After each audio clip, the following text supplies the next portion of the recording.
As the legend goes, King Midas, after returning the foster father of god Dionysus back to him, was granted a wish.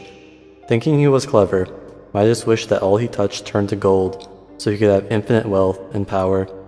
He immediately explored his new power by turning oak twigs, stones, and roses into precious gold. Overwhelmed with exuberance, he ordered a feast. Unfortunately, he failed to account that his ability would turn food and water into gold as well, and cursed by his own mortality, he eventually starved to death.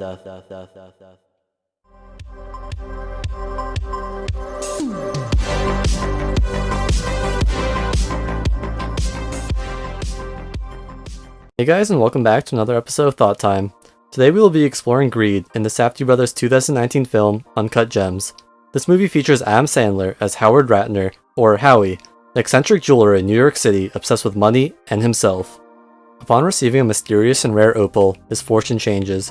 He cuts a deal with Kevin Garnett of the Boston Celtics to let him use the opal in exchange for his championship ring, where he then proceeds to pawn it and use the cash in the Ponzi scheme to simultaneously repay his debtors, all while avoiding other debtors. In Howie's world, status symbols and wealth are everything, as seen from his luxurious house, his mistress, and of course, his jewelry and watches. He spends most of his time in a state of stress and anxiety, which is nicely mimicked by the directing of the movie, until he feels a sense of relief and euphoria when he wins. And as Kevin Garnett so eloquently puts, "When you win, it's all that matters." However, Howard forgets to ask one important question, which ultimately leads to his downfall. What is the cost of greed? With a cursory glance, the hedonistic world of Howie may seem alluring. He has a beautiful house, gets to meet celebrities, and has a beautiful wife, as well as a mistress. It certainly represents the typical male fantasy that many guys strive for. But the movie also makes one thing clear: achieving these goals, while possible, is ultimately extremely stressful and damaging. Howie strains many of his relationships with his greed and compulsions, including with his wife, his loyal employees, and even his children when one of them hears from the neighbor that he has a mistress. Not only that, but Howie must constantly live in fear of the debt collectors, who not only chase him, but also stalk him and his family, as we see in the school play scene.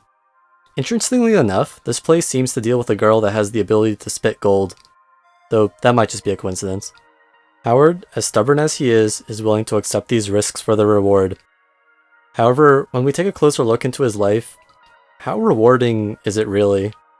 His day-to-day life is filled with constant obsession over how he can gain more wealth, instead of actually enjoying the immense wealth he already has. To him, money is not a means to an end, it simply is the end, as it is merely a status symbol for him. However, as we all know, money is literally just fancy pieces of paper. Sure, you could use it to make paper airplanes or to decorate the interior of your house, but its only real value is to convert it into more tangible goods. Howard is already fortunate enough to have all his basic needs such as food and shelter met, so he no longer values money for its economic value, but rather its ability to feed his own ego. This ultimately leads to his downfall. Like King Midas, Howard too has a gift. His gift is manipulating people and winning obscene bets. On multiple occasions, he had the ability to simply pay off the loan sharks and make his worries vanish. Instead, he keeps testing his luck by making riskier and riskier bets in order to generate more wealth. And in some ways, he was winning. Many of his bets were turning to gold. And in the denouement of the film, he attempts to not only appease the debtors that he trapped in between the glass doors, but also hit it bigger than he has before. However, what he forgets is he is still only a human.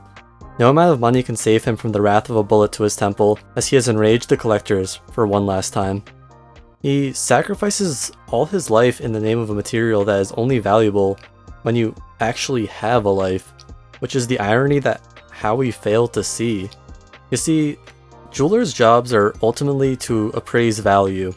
They use a magnifier called a loupe to really narrow in on how many carats a piece has, so they can understand its worth. Unfortunately, Howie suffered from a severe case of tunnel vision due to his greed. He forgot that life is something that cannot be bought, and threw away the relationships he had with people simply to hoard something that only served his ego. The Safdie brothers expertly make the point clear that, of course, money does have value, but greed's value is ultimately overshadowed by its severe consequences and limitations. The stories of Midas, as well as the life of Howie, teach us that while golds and gems are literally precious, life also offers other precious pleasures that cannot be bought. Anyway guys, thank you so much for watching another episode of Thought Time. If you enjoyed this, feel free to leave a like and subscribe to see more. Until next time.